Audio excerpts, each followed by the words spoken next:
Today's badass woman from history seemed to live about a dozen lives in her 88 years. Let's talk suffragist, politician, clairvoyant, and stockbroker, Victoria Woodhull. Victoria ran for president twice. She founded an agricultural school, volunteered for the Red Cross during World War I, and worked as a childhood clairvoyant. And that's just the beginning. Victoria Badass Woodhull was born in 1838 to an illiterate mother and a criminal father. She was one of 10 children, and she only got to attend school for a total of about 3 years. As a child, she believed that she could communicate with the dead. So her scheming father put her and her sister to work as traveling clairvoyants. You know, as one does. So Virginia and her sister Tennessee end up moving to New York City, where they were hired by a man who had a serious mistrust of doctors, and that man was Cornelius Vanderbilt. While they worked as medical clairvoyants, they also picked up some stock tips working for him. During an 1869 gold panic, the sisters made about $700,000 from these tips. Virginia and Tennessee used that money to open up their own firm, becoming the first female stockbrokers on Wall Street.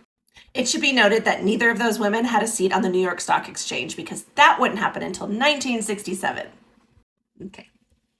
So, about 2 months after she opened the firm, she decided she was going to start her own equal rights party. She argued against the death penalty, advocated for an 8-hour workday, regulation of monopolies, and welfare for the poor. So she had her first unsuccessful run for president, and no one really knows how many votes she got because they didn't bother to count them. Shortly thereafter, Victoria and Tennessee were both arrested for writing a scathing article about a popular pastor. Let's be honest, it was probably because she advocated for women to be able to leave their bad marriages and actually have control over their bodies.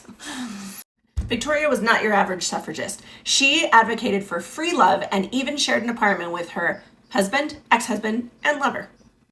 She wasn't really accepted among the more traditional set. That's not true. She was actually shunned and called indecent. Because of the dislike for her, she was actually left out of many discussions about the suffragist movement, so you might not have even heard of her. The sisters ended up moving to England, where Victoria married her third husband. Her first husband, she was 15 and he was an alcoholic, but that's another story. She spent her time running a newspaper and preserving the home of George Washington's ancestors. This outspoken feminist would end up returning to the US again for a second failed attempt at running for president.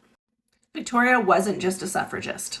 She advocated to change the perception of women in every aspect of life.